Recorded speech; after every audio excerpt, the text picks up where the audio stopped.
My name is Cody Lockhart and I ranch in north central Saskatchewan. When we first moved up to this northern parkland, we found the coyotes were packing up in the winter and we were losing about 90 pound wether every morning. It was almost like clockwork. Economically, it simply wasn't viable to lose 1% of our flock every morning. It's overwhelming. You can't exist under that stress. And if you've managed to successfully eradicate the local population, a new pack or a new group or a breeding pair will come in. It's like taking buckets out of a stream. So we started seriously looking into livestock guardian dogs. Having been a former cattle rancher myself, I totally understand and empathize with the losses they're going through. My name's Brenda Negri. I raise livestock guardian dogs full-time, and my goal has been to produce dogs that will effectively work in non-lethal predator control. The breeds that I've brought over here were used in Europe for centuries, who have gone through much modification through the decades and centuries. The livestock guardian dog breeds aren't about moving or hurting stock, they're about protecting stock. The guarding instinct is ingrained in them. It goes back centuries. It's what they are. We started with one dog, one Great Pyrenees. They're a very good dog for staying with the sheep and the flock and primarily bark or even round the sheep up a little bit to stay with them. And so we're really happy with that. However, they aren't really much of a match for a pack of coyotes or a wolf coming in. So we added 2 Anatolian Shepherds to that mix, which were a more aggressive dog. And they were more athletic and muscular, had more bone to them than the Pyrenees and the Marama. And they'll be, 100, 115 pounds. We ended up increasing both the number of dogs we were running and the type of dogs that we had. So we have quite a variation. And the other thing we did was we put spike collars on them.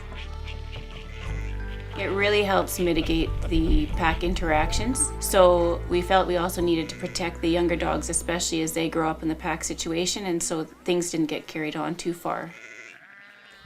I put collars on my dogs at home. It can serve a lot of purposes for protection and as almost a weapon.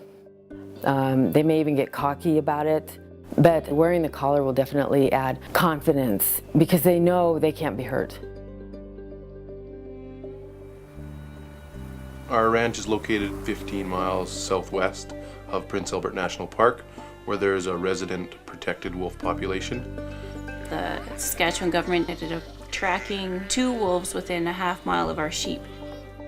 A few of our dogs started to come home pretty beat up and chewed on, and we realized we needed a stronger, bigger, more athletic dog, and so we introduced the Kangal dogs, who stay out a little further from the sheep on their perimeter checks, but they're also more equipped to engage in a coyote or a wolf pack fight if need be.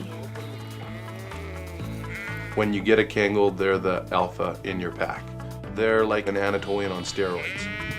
They're very comfortable existing with the sheep throughout the day, but if they're, on the heels of a predator, they keep chasing it until the chase ends. A lot of people with working Kangals, they would be hesitant to get a dog with that level of aggression and prey drive. But we've never had cause for concern, and even the Kangals are just big teddy bears around the girls. They just are completely submissive to them. And that's fantastic because we view ranching as a family activity, so we're happy that we can take our 1-year-old and our 2-year-old out there. But if you interact with these dogs, you'll see right away that they're only aggressive with predators. The idea is not to create this kind of super dog or this impressively sized dog that can kill wolves. All we have to do is make our pack of dogs formidable enough that when, a resident pack of wolves or a group of coyotes encounters our sheep or our cattle, they make a decision to find an easier meal. We really enjoy having a mixed pack of dogs because each breed of dog seems to have its own job that it does very well. And if we had all Kangals, I think we'd have a pack of Kangals running around chasing coyotes and wolves all day long, and there would be no one left to guard the sheep. And if we had all white dogs, I think they'd be run ragged around inside the fence. As our numbers grew, we kind of felt that we needed about 1 dog per 100 sheep. We'll probably add a dog every year, year and a half, so that we always have a dog younger being trained by older dogs in the pack. And don't wait to bring on a new pup. It gives your older dogs a chance to train the younger dogs, and they come up better. And I think when they're healthier and happier, they're going to work better for you.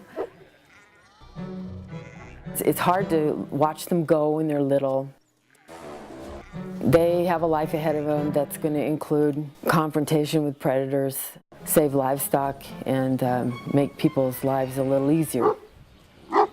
My main goal is to be able to help ranchers coexist with predators out there in a positive way where everybody wins. It's a win-win for the rancher, for the livestock, and the predators. People call me up and tell me they can finally get a full night's sleep. When I get feedback like that, it makes me happy because I know I'm doing something right here. We manage this entire ranch to be sustainable. So we're not here to eradicate wolves or foxes or bears or cougars or coyotes. You know, we can coexist with them, and that's what's beautiful about livestock guardian dogs. They're the linchpin in an overall risk management strategy. And they take their job seriously, and they're part of your team. And that's very encouraging to know that you have such a great partner out there.